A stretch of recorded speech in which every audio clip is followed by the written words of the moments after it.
Hi, and welcome back to another episode of Lost and Found with Frankie. And today I have Matt's very best friend, Jo, on from their time at Leeds.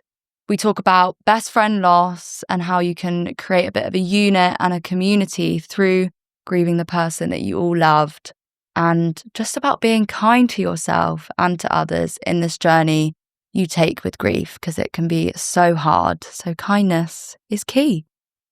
So thank you so much for being here with me today. Welcome, and let's get into it. Hello, and welcome to Lost and Found with Frankie, a podcast for young adults and teens who are just trying to figure out who they are whilst dealing with one of life's most devastating experiences, grief. I'm Frankie, and 10 years ago, when I was 13 years old, I lost my eldest brother, Matt. Like you're probably feeling now, I felt lost, alone, angry and completely overwhelmed with sadness, and was just craving a space where I could go and feel comforted and understood. So this podcast is my way of creating that space for you, whilst opening up the taboo topic of grief, which so many of us experience. So if you're feeling lost on your journey with grief, hi, and welcome to this safe space. Thank you so much for being here with me today. You are not alone, and I hope that this podcast brings whatever it is that you're seeking on your journey. So let's get into it. Hello and welcome back. And this week is a really exciting week for me, as I have Matt's best friend on from Leeds Uni, his adult years, we shall say. So I feel like you've got a lot to share that I also might not know, which might be quite nice. But also I'm sure there's some stuff that you won't be telling me, which is also fair enough. So welcome, Jo. Thank you so much for coming on. Thank you for having me. How are you? Yeah, I'm good. Excited to be here. Oh, yay. Yeah, Okay, that's slightly good. nervous, but we'll get through it. Nerves are normal. Also, especially when you're talking about something that's quite heavy, they're normal to feel. So just feel them and they'll probably go. Mm-hmm. You'll forget where we are and we'll just glide. So let's give some context. So you obviously met Matt, it would have been, like 4 years before he passed away? Yeah, so I would have met Matt in September 2011, I think. Mm-hmm. So actually probably, just over 3 years. Well, no, sorry, just over 4. Yeah. I think. But obviously we lived together throughout university, and we're in the same course together, did all these things together. So you squeeze into those 3 or 4 years more 100%. Than I think you get in, 5 or 6 or 7 years from like a senior school friendship, that sort of thing. So 100%. It's much more intense, I think, that period. Oh my God, 100%. I also feel, I say that with my like uni friends. They're not like more or less, but I think everyone's like, how can you be so close to someone for 3 years? I'm like, when you live with someone and you're the same course and you play rugby together, like so many things, literally lived your whole day with that. It's interesting as well, because I think school, you just are just put into a class of people and they kind of become your friends as a result. Whereas uni, there's so many different people there, different courses, different societies you can be in. And so you kind of get to pick your friends and 100%. You get to have more kind of autonomy on that, which is, I think, makes those friendships more special as a result of that. Because you're like, we deliberately did this rather than it being like our parents lived in the same area, so we have to be friends. Yeah, exactly. We're forced to be friends. So. Oh, that's quite nice. Yeah, I hadn't even thought of it that way. What's your first memory of Matt? How did he introduce himself to you? I think my first memory of Matt was at a rugby training session, and he was always a joker, always liked to have fun. And I was wearing a yellow shirt, and our coach was saying, just kept calling me Ginger, which I don't think I am. And it's also fine if you're not. But he just found it the funniest thing in the world and just never let it drop around for the rest of the time we knew him now. But he was just like a larger than life, in your face, just wanted to have fun, just so genuine, wore his heart on his sleeve. And it was so clear from like the first time you meet him that that's how he was as a person. It was just very natural, kind of just got on friendship straight away. That's nice. And then both in Devonshire. No, I was in James Bailey, which is next to Devonshire. It was literally next to it. Yeah. Well, I also went to Leeds, so I know all these halls. I wasn't in either of those. Yeah, shout out James Bailey. Shout out. Oh my God, where was I? Charles Morris. Yeah. Oh. Okay, I thought you were the same halls. They're literally next to each other. But Okay, so technically the same. But James Bailey was probably a bit nicer. Yeah, I don't know about that. But Matt hated his Devonshire. Devonshire was kind of the old public school halls. It was, so Matt fit in. Okay, I like it. Fun. And then you lived together. 6 boys, was it? There was 6 of us, yeah. For the 2 years, you didn't... So I came in the 3rd year. So I lived in a different house in 2nd year, which was a bit of a failure, I'd say. So I ended up pretty much living with them during 2nd year, just on couches or in Matt's room, pretty much. And it was funny. So I moved in the 3rd year, and I ended up taking Matt's room.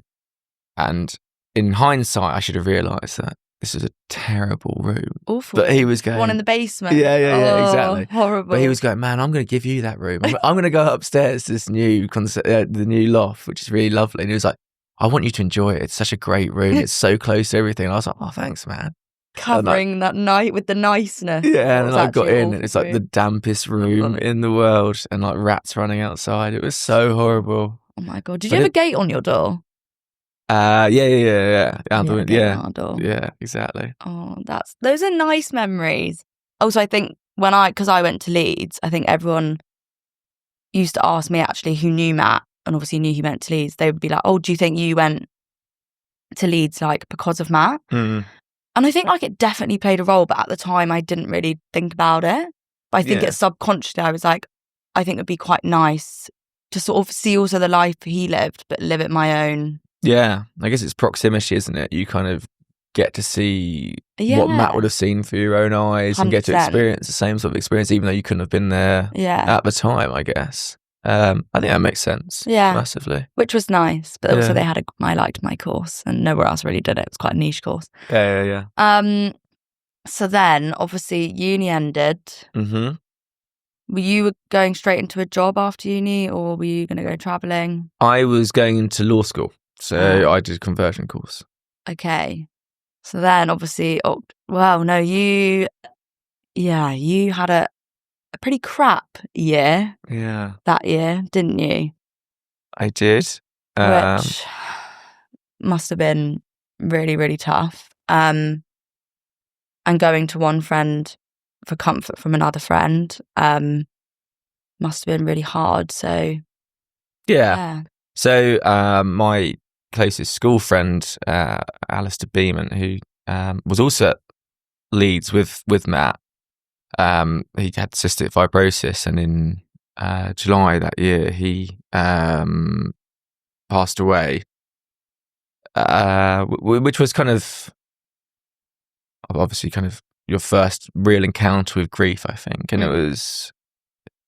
it's just the unexpected unexpected in the sense of kind of you don't expect your friends to die. I think you're ready for grandparents, and you're ready for parents at some stage of your life, but friends you kind of just don't worry about, I think. So it was a kind of completely new, and obviously with Ali's illness, we obviously were aware that he had a shortened life expectancy, but it's just kind of fate. You always think, they'll find a cure, they'll do something. So it was kind of really new and fresh, and there wasn't many people who'd experienced it. There wasn't many people to turn to.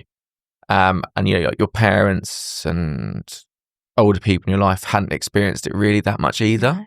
So it was all very, very fresh and new. And I think Matt was kind of quite an important, integral person for me at that time. Just like kind of, it was like just would say the wrong thing but mean it in the right way, sort of thing. And then it would sort of just make you chuckle. Yeah, kind exactly. Of just bring a bit of light. Yeah, absolutely. And I think there's laughter to be sought in everything. 100%. And I think it's funny, you go to these funerals and things like that, and they're actually often the happiest days you have, and you just sit and you laugh about someone and you share all these moments. And I think laughter is such a key part of it all, and it's such a part of my friendship with both of these two men, that the fact that you couldn't get some sort of joy out of it all would have been weird, I think. 100%. And I think I sometimes think to myself that Matt would want me to be laughing at some of this 100%. in an aspect. Like, obviously not all of it, and a lot of it's really tough, but like at times you just do have to laugh at how ridiculous it is, and how honestly quite comical some of it is, in the fact that stuff like this happens. Because as you say, with like a friend, it's like friends and siblings are sort of similar because you're the same age, roughly, with a sibling. Like you don't fathom it, you don't really think about it, because as you say, it's like unnatural, it's out of order, it doesn't really make sense. So your brain doesn't even really like go there until it has to. Yeah. So even though you knew obviously Ali's condition, like it's still a huge shock, even when it does happen. Yeah, so I can't even imagine that, first of all. Yeah. And then 3 months later, to have the person that you were going to for support and a little bit of comic relief. Yeah. Was... I think that one was just, and I think it's kind of natural with these things. I just thought, why is the world against me at this point? I think that 3 months with Matt, I just thought, this is just mad. Like, this is just ridiculous. Yeah, and I just thought, I was like, and yet, I've said this to a few people, it was kind of quite a lonely period, I think, because my school friends obviously had Ali, and my uni friends had Matt. And I kind of felt like no one had that. Both of them. And you start kind of, you feel quite lonely as a result of it. And you can't start kind of questioning things, and just, it does kind of like shake your perception on life. And obviously I was very fortunate to have a brilliant life up until those points or things. So I'd kind of never been tested in this sort of way. So I think it is completely natural just to kind of feel incredibly alone in all these times. So it was a difficult time. It's funny actually, you mentioned earlier about like laughing at these things, and kind of the whole situation's funny. Me and your mum, who I'm very close with, have had countless drunken lunches after, and we used to always just go, how funny is this? Like, if Matt could see me and you just like 3 bottles of Chardonnay on a Thursday afternoon, he'd be like, what is going on here? But it was so funny. It was just, But it is true, because you have to, I think, to be able to like actually move forward, and I don't like saying moving on, but like moving forward in life, still carrying that person with you, like the laughter just makes it that tiny little bit easier. For sure. And being able to actually just be like, oh my God, what happens to me is actually like kind of a joke. Cause who loses 2 people within 3 months? Some of the closest people to them. And like, I've been thinking about it a lot this week, because obviously at the time I was 13, you were 21, 22. Yeah.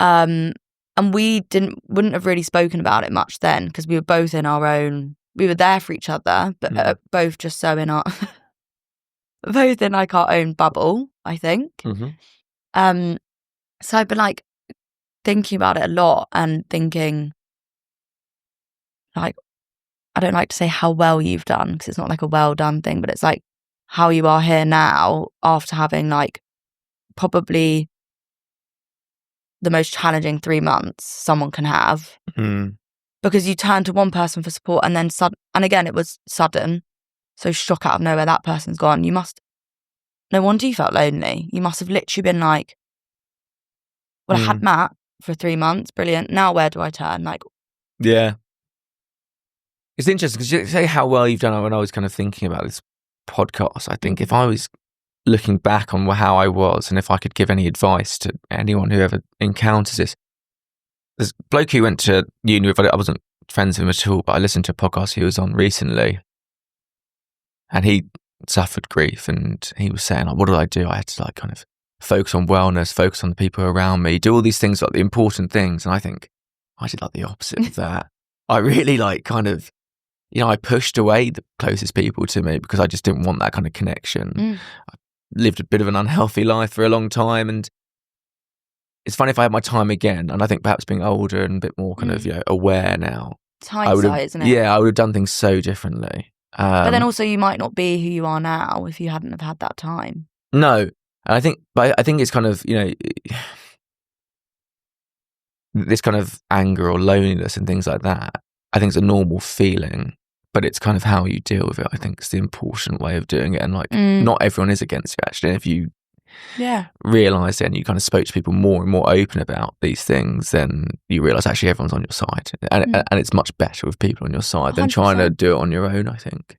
But you probably just had to get there on your own to be able to go, right, I'm going to go back. And also, you probably just didn't want people around you because you've just lost 2 people, and then getting even closer to people you're already close to anyway.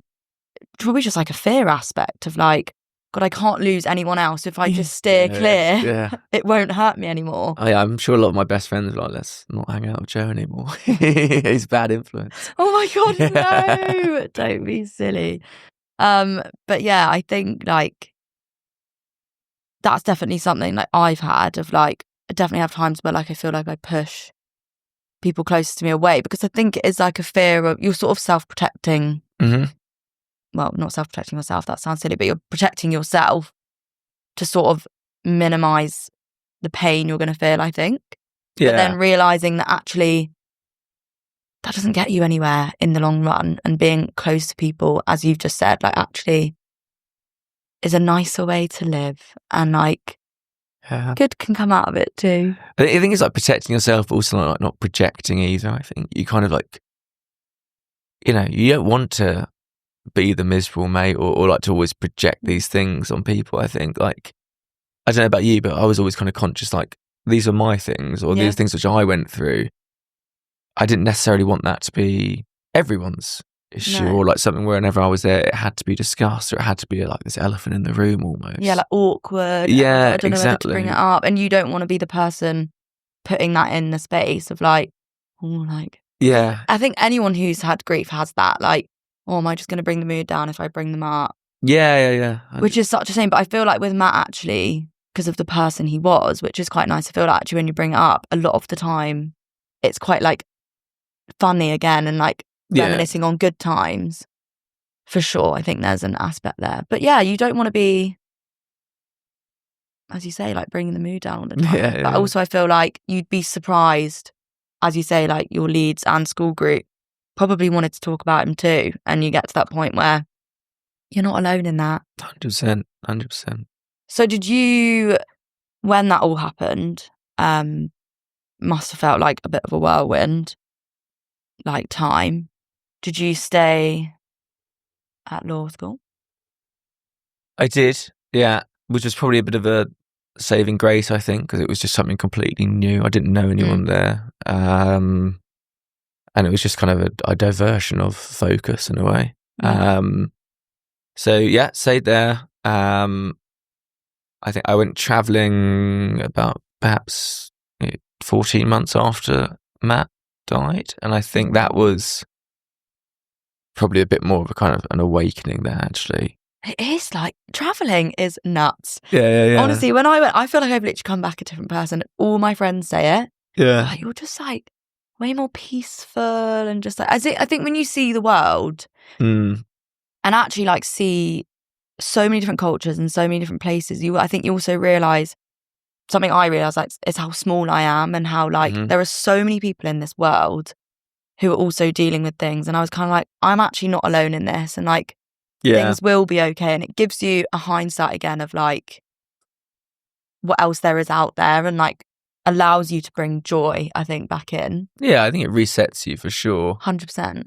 And it's kind of bittersweet, isn't it? Because you think, oh, I wish I was, you know, there's things you're like, oh, I feel a bit guilty that I'm getting to do this now. 100%. You know, the boys would have loved that. So you do have that kind of like, oh yeah, I've got away with it in a way. I'm out here doing this. I'm enjoying it. But I think that's fleeting because you think actually, at the end of the day, they want you to just be having fun. Yeah, they would just want you to be happy. Yeah. But I hate that like guilt as well. I always talk about how like I find it really tricky, especially when you're young and you have grief because you've hopefully got loads of like life ahead of you. And I look at it in 2 parts. I'm like fearful of losing more people and bad stuff happening. So it makes me be fearful. But then I'm also like, oh my God, I've got one life. I'm just going to go live it. And Matt can't live his. So I'm going to live it almost for him and for myself. But then also that sometimes I think can put a bit of a pressure on you to like live this amazing life. And it's like, right, chill out. Yeah. Not every day has to be amazing in a different country. Like, You can just sit and be hungover. It's all good. Matt would too. It's Yeah, fine. yeah, I'm sure yeah. Ali would too. Yeah. But yeah, I think it gives like perspective for sure on life. And how long did you go for? It was 3 and a bit months, I think, South That's America. actually like, No, why it do I was think it was longer? I don't know. I don't know, in my little bubble again. Yeah. Thinking about me. Yeah. But it's true, actually, that point of, not every day has to be amazing. Like, I think actually the mundane is sometimes like the best. They're the ones sort of like, you can do these holidays or you can do these traveling bits and they're fantastic. But just the day to day actually is the things that they're the ones where I kind of actually probably do think about Matt and Ali more and miss a bit more. Like things like having a job or having a bad day. And you think, yeah, well, I bet they'd love to have a bad day at work. So so have some perception of what actually is going on in your life. And I think it's quite a useful kind of barometer of kind of what you're doing and where you are. The mundane, as it were, because obviously holidays are fantastic and traveling's great. But I'd love to just be on holiday the whole time. Yeah, exactly. Yeah, that's true. It allows you to be grateful, I think. But I think I have found that's something that came with time for me. It took me a while to not be angry and be. But you were so young. Yeah. It's so weird. Because obviously we used to come over during uni and you were just like the kid sister. Because I was the youngest of my siblings. Or I am the youngest of my siblings. So I never had this kind of younger sibling influence. But you were just kind of this little teenager, or just teenager almost. Yeah. So it's crazy to think kind of how long we've been in each other's lives as a result of this and kind of seeing everything happen together. I know. And I feel actually like that is something so beautiful that's actually come out of this. It's like we are so close. Yeah. And especially like you and my mum. Yeah. You're besties. Can't get rid of her. Literally. Try my hardest. And I probably think Matt's like jealous. He's God, Mum, like Joe doesn't want to go for another bottle of Chardonnay with you. Leave him alone, all right? He always does, don't worry. But I mean, I think because you were all at my wedding last summer and stuff, and I remember saying in my speech, just if there is one good thing which has come out of this, it's how close we all are now. And I think we really are a unit, like 100%. Not just kind of the Crag family and us, but like all the Leeds boys and Tiffin boys and the Cobham Rugby Club boys. I think we all look out for each other in 100% in such a brilliant way. So I remember we had it was a 10-year thing at Cobham Rugby Club quite recently, and I remember just looking around and there was just hanging out with so many people who I would never have encountered, but who I now just like consider close friends, and from like 70 down to kind of like I know 21 or whatever, and it's a really special group we have, I think, who've all just come together and just looked out for each other unconditionally, which is just lovely. And like what a testament to Matt, I think. 100%, yeah, definitely. He better be proud. We've had some good times on your name, Matt. Yeah. But I think, I mean, you've just covered so much there, which is so nice. But like, we celebrate Matt a lot within that unit, which is nice. But I think there's an aspect, I always say this to like my mum and dad, I'm like, we obviously a lot of the times arrange these things. And then I think there's always an aspect, I think, of has everyone else moved on? But I think what the last 10 years has shown us, like especially the last like 5 years, as we move on in time, everyone's coming to that for the same reason we are going, for Matt, but also to like, they want to be there just as much as we want people to be there. And I think that's something we've realised these like over time, because like you get a bit of like Matt from us. Yeah, 100%. We get a bit of Matt from you, and it's sort of like a different Matt. And even on his birthday, I know you couldn't be here this year, but there was literally like 10 of us. But it was the most like just random people, and everyone came on their own, and it was so lovely. And my mum just walked away like, oh my God, I've just learned even more about Matt tonight that I didn't know before. Yeah. From having another conversation with someone. That like, I think that's what's so nice, is it's sort of like an all round, this is who Matt is, but we also are all just friends now. Yeah. And there's all these stories, aren't there? The ones that you've kind of tucked away and you don't remember. They're not the most not the funniest story or the best story, but Yeah. then someone says to me, "Oh, I remember that," Yeah. or "Yeah, that reminds me of this time he did this," or even not about him, Yeah. something about something else, and you kind of, I think you always come away from it knowing more, learning more, feeling a bit kind of better, enriched. I think from it all, 100%, and it can be quite overwhelming, 'cause emotionally, I think, like, especially like this year, like 10, it was like big, and like 10 for some reason, I don't know why, but obviously you like build up in your head, 10 years. Milestones, aren't they? Yeah. They're always big. Yeah. But like, I personally love it. Because I love to get to hang out with you guys. I literally love it. I love having my friends there. Because also, like, most of my friends didn't meet Matt. Sure. Yeah. Because most of the friends I have now I met after Matt had passed away. So I love them coming and like just chatting to you. And like my boyfriend Harry I love it. I'm like, you can give him the pep talk that like Matt can't. Scare him. Yeah, exactly. I do actually remember the first Matt Fest I brought Harry. One of the boys, I can't remember who it was. I think it was one of the Tiffin boys, and he was like, like, I think honestly, you might have said something. Honestly, I think about 5 people said something. Poor Harry was like, "I'm never gonna break your heart, don't worry." Like, I think that everyone's vibe was like, "If you mess with her, like you mess with all of us." And I was like, that doesn't sound like me. No, you would have been like, "Hi, Harry." Yeah, I think I'd be the least threatening person to do that. Just like Matt though as well. Like, if you don't worry, it's fine. Just be nice. Yeah, right? exactly. Yeah, just be decent. Literally, but yeah, I think it's nice. We like to celebrate because Matt liked to celebrate. So. But it's funny, this moving on thing you mentioned a second ago. Because there's something good about moving on, I think. And I don't mean moving on kind of forgetting. No. But I don't know about you, but I remember first kind of 2 or 3 years after everything happened, I didn't want to move on because you still had all these memories are so close and so easy to recall and so strong, I think, that I never wanted to move on because I didn't want to lose that. And I wanted to keep on just like almost kind of, it's a bit masochistic in a way in terms of like, I want to keep on thinking about these things because I want to I never want to lose that keep part. The memory fresh. Yeah. But you have to move on, I think, ultimately. And you can't stay in that world forever. But I think how you move on, the fact that how we have moved on as a group together, seeing the light out of everything and doing the good things is brilliant. Yeah. And like also just like speaking about Matt and doing stuff sort of around things that he would have been here for.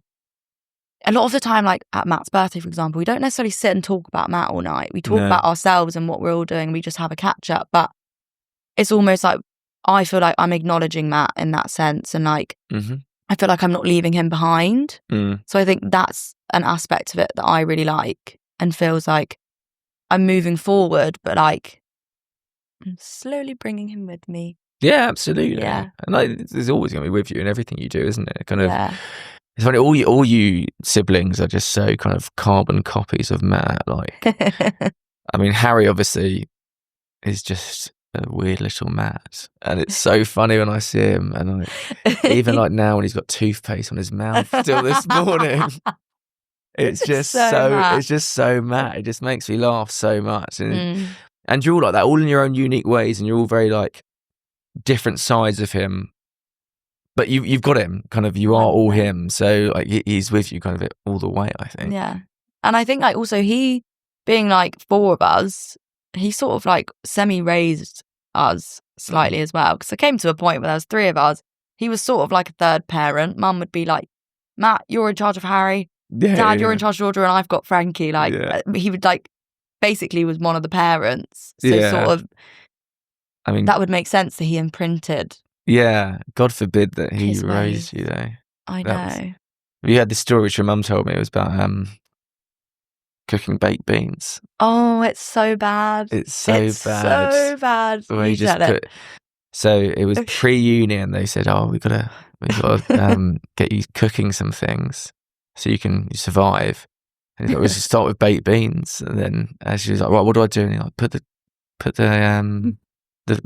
pot on the hob, and then put the tin of baked beans in that.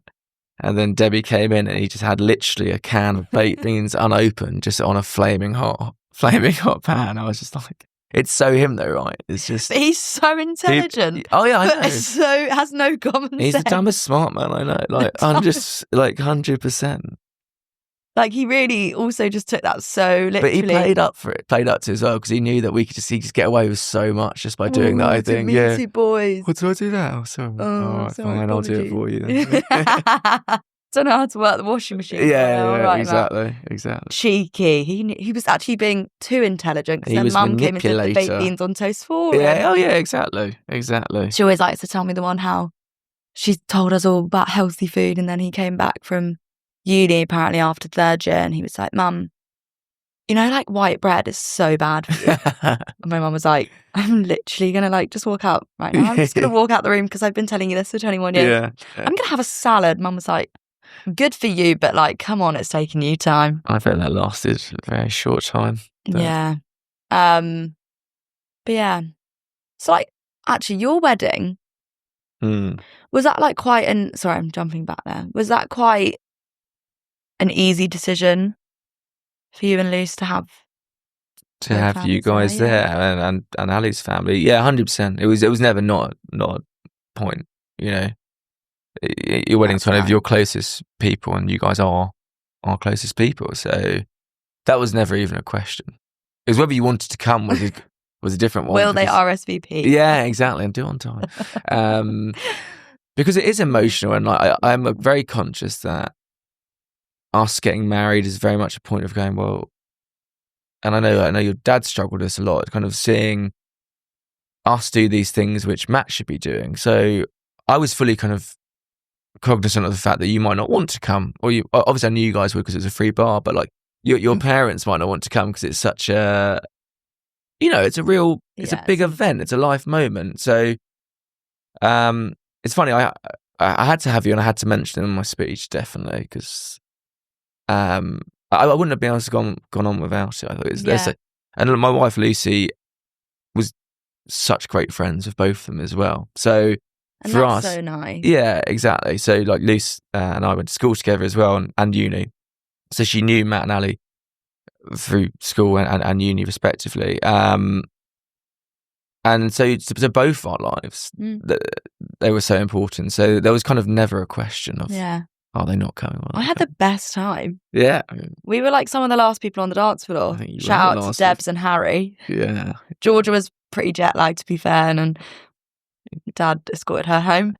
But I hope we did him proud. Like, he would have been last on the dance floor, so like it runs through the veins. 100%. No, you were probably there like, right, Lee, your cab is here. You were I want you to go now. I had to come pick you up and take you to the other end of the whole place. Yeah. Oh my God. Yeah, that was funny. No, but like, it was so fun. And I think from our side I was like honoured to be there. And I felt so close to you guys. And I felt so close to Matt being there. Mm-hmm. And yeah, it's hard. Like I did like I had Winston's Wish on. They're a charity that provide like bereavement support. And I had them on the pod a couple of weeks ago.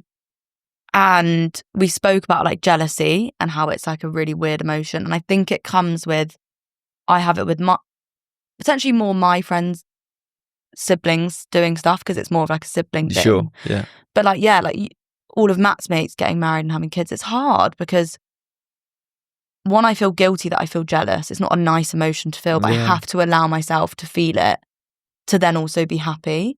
But like, as Joe's friend, Frankie, I'm there like, oh my God, this is so exciting and la la. Yeah. But then as like Matt's sister, I think what it is it's just another reminder of him not being here and something he wasn't able to do. And then you go down this whole thing of, oh, like, what would his wedding be like? And what would his kids be like? And would I be an auntie by now? Probably, like, maybe, like, never know. And it's just, I think it's more the reminder, potentially, than the jealousy. But I had a great time. Yeah. There was no jealousy there on that day. I was just having a ball. No, it's with the open bar. Yeah. And all the dancers. Yeah. But yeah. It's a weird one. The jealousy thing, I think's completely, but normal. Yeah. I think you've got to allow yourself these weird emotions because because it's a weird experience, right? If you came out of this and had just normal, like you've flatlined of your emotions, then that would be weirder, right? These things are all normal human emotions in anything you do, so they're obviously going to be part of one of the probably biggest events you've had in your life. So I think that's completely normal. I have jealousy in obviously different ways, sort of thing, but around it all, kind of jealous of people who haven't lost someone, or jealous of people who can just kind of like just chat to their best friend. Yeah, exactly. And it creeps in, and it's kind of like, oh yeah, and it's not nice. Like, no, it's not a nice feeling. But as you say, kind of, you need that to get kind of for it to be a whole experience, a whole feeling which you have. Yeah, I think so. But it's like hard to navigate, I think, because there's like less of a, think about like you're sad, like you can cry, and it's sort of like a bit of a release of the sadness, I think. But with something like jealousy, like it's hard to like release almost, I find anyway.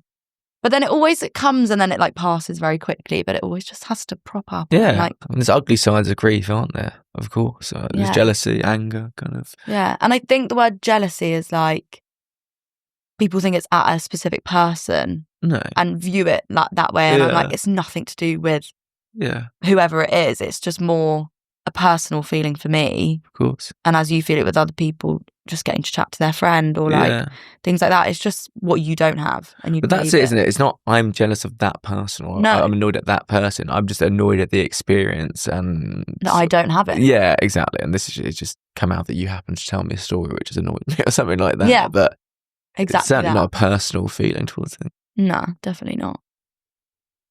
And obviously, like, something I do want to say is best friend grief is like not really spoken about a lot. So like that's another thing that I'm sure was really tough at the time when you spoke about it a bit at the start. But also, having one best friend you go to after the loss of another best friend, and then that best friend passing away, and then there not being much best friend grief support, I guess. And at the time there wasn't a lot of sibling grief support, so I can understand part of it, but also I will never understand it fully because they're different losses. But like, how was that? Like, who did you turn to in the end for support? Because that annoys me that it's not yeah, I mean, I spoken about more. I didn't really turn to anyone, I think. And this is what I was trying to mention earlier, kind of, if I had my time again, I would have gone and turned to people. I didn't. And I went to see a counsellor, I think, kind of 2 years after, and it was an awful experience. Yes, yeah, and it was like, we had like 4 sessions, and she was like, I think you're fine now, go out. Brilliant. Thanks. And I was like... I'm fixed, am I? Yeah, and I was like, I don't feel fine. And, there's still a lot I want to talk about. Yeah, and she was like, no, you're good, you're so much better than when you came. And I was like, well, that's kind of your job. But, and then, so I went back to one maybe a bit later in life, just pre-COVID actually, and that was much more helpful, because I think I knew what I wanted to talk about then. Yeah, you just want someone to like help guide you through it all. So I think those outlets, professional outlets, are super important. I think everyone should make use of them and not be ashamed of making use of them. It's such an important thing, because it's so easy, or it's much more easy to talk to someone you don't know and to really explain these things. And there might be things in your past which are unconnected with your current grief or the current kind of issue you're there for, which impact on how you're feeling now, and they bring that out of you. So I think that's definitely one. Kind of just, I've got a really supportive friendship group who I was able to speak to when I wanted to. But you got to do it in your own way, don't you? It's all it's so personal, and it's so individual. Yeah, and like sometimes you want to talk about it, and sometimes you absolutely don't want to talk about it at all. 100%. And it's like, I think for people around you, it's just like gauging that and figuring out, okay, right, he's like not in the mood, or he is in the mood. Yeah. And it's quite easy to tell, I think, a lot of the time. Like, you might broach the topic, and I always say that with my friends. I would just say, because I always say always ask me, because I'd rather have the option. But I'm like to them, you'll know. Yeah. Not.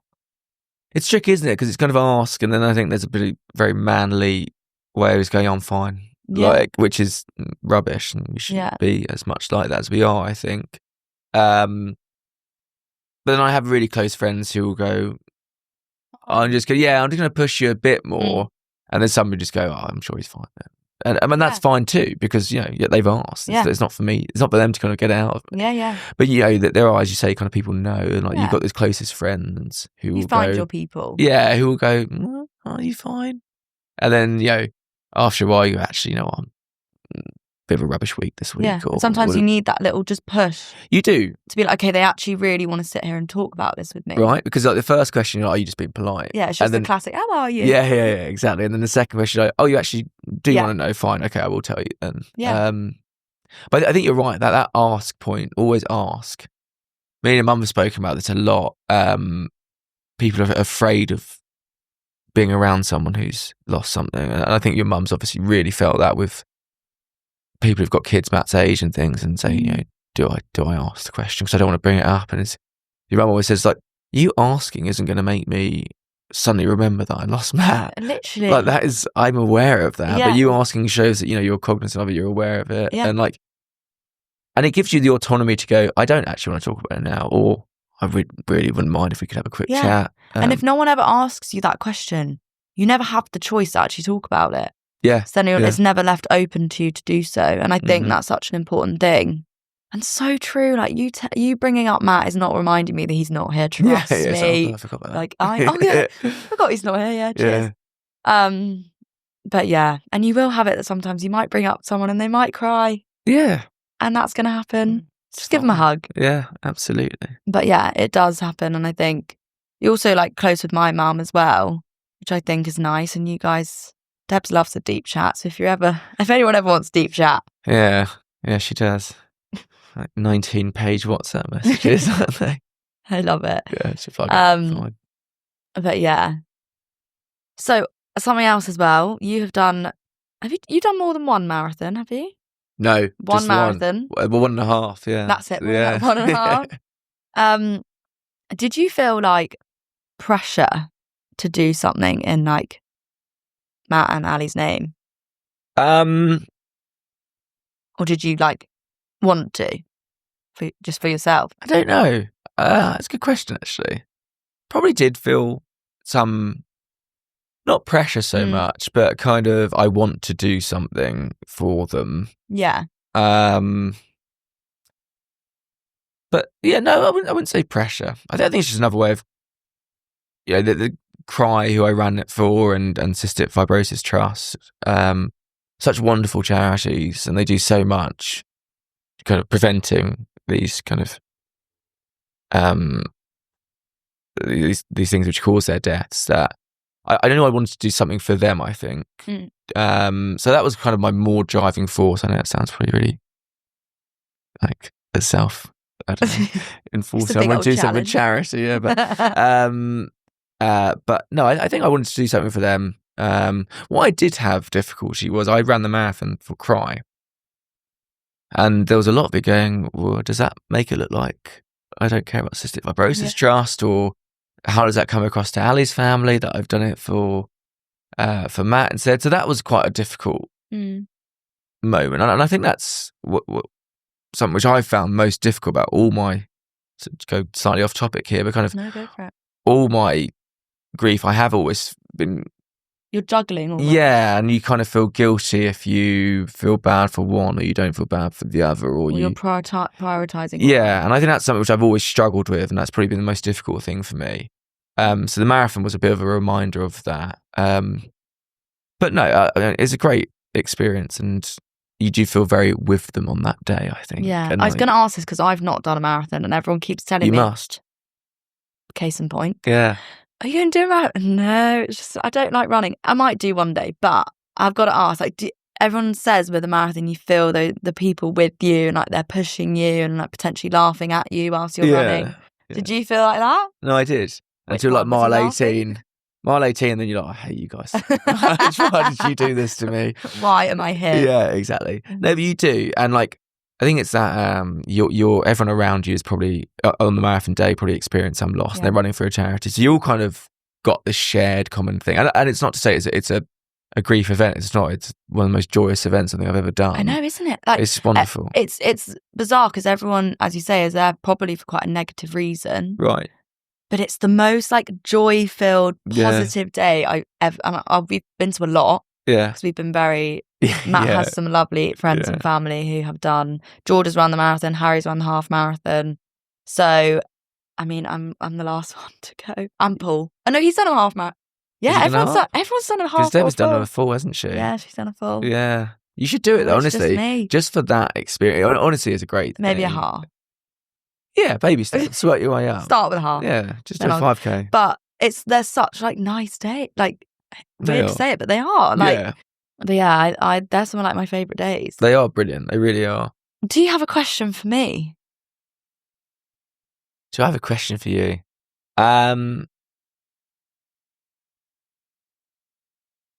How have you? Because I'm very. We mentioned it earlier. You were so young.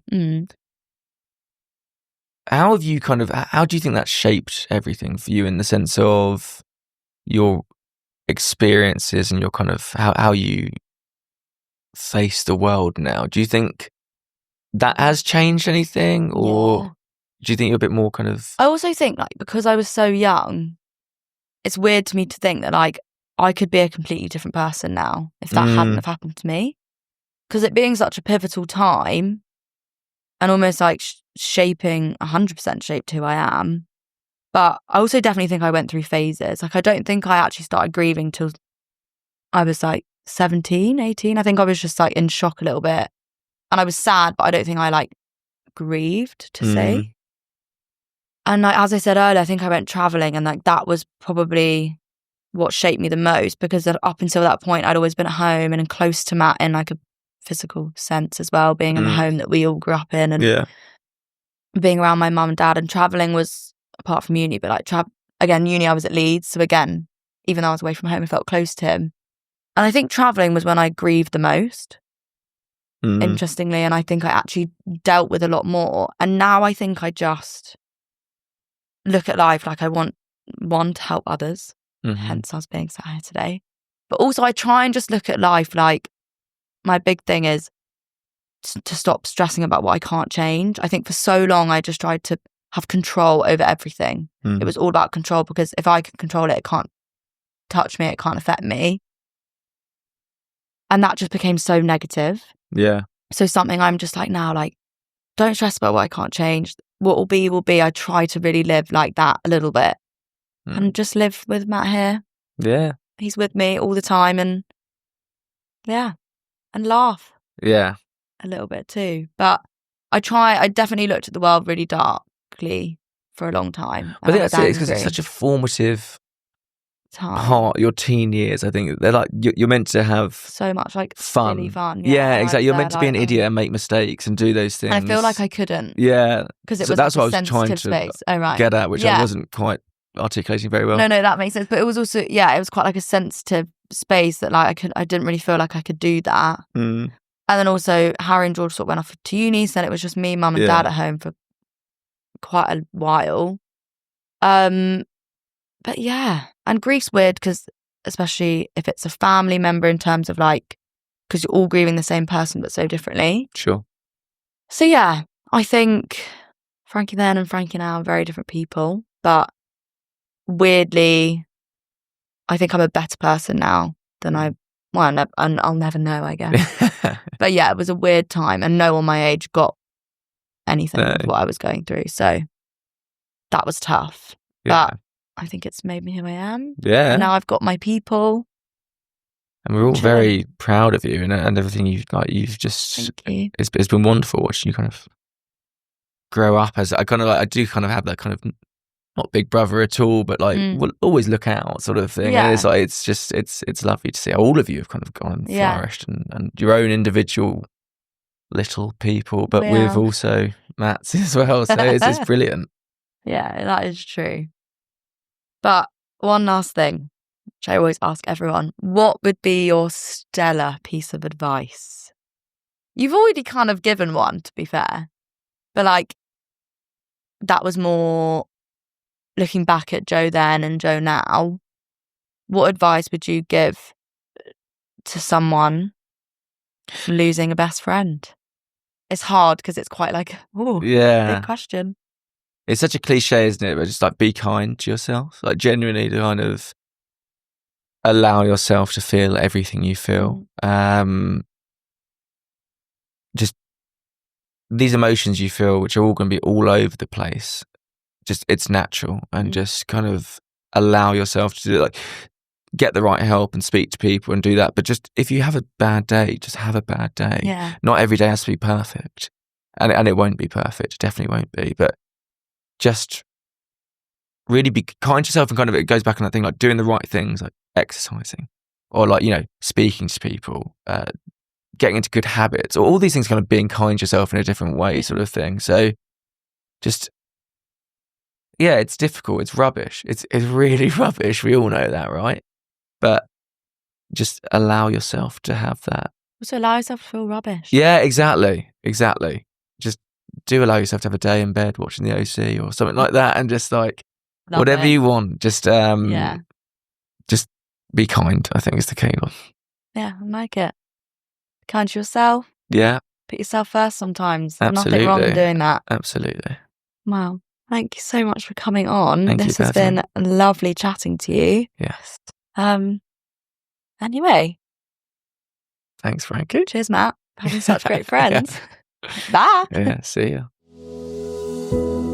Thank you so much for tuning in to today's episode of Lost and Found with Frankie. If it's resonated with you, or if you've taken something from this episode, or if you've just sat down and enjoyed it, I'd be so grateful if you could rate and review the show on Apple Podcasts or Spotify. Hit that follow button, and if you're watching me over on YouTube, please give it a like and subscribe. I really want to reach as many young people and teens who are dealing with grief, as I know firsthand how much hearing conversations like this can help. So if you know someone who could benefit from what we've talked about here today, please give it a share with them too. And come say hello on Instagram and TikTok at Lost and Found with Frankie. So thank you again for being in this space here with me, and I'll see you next time.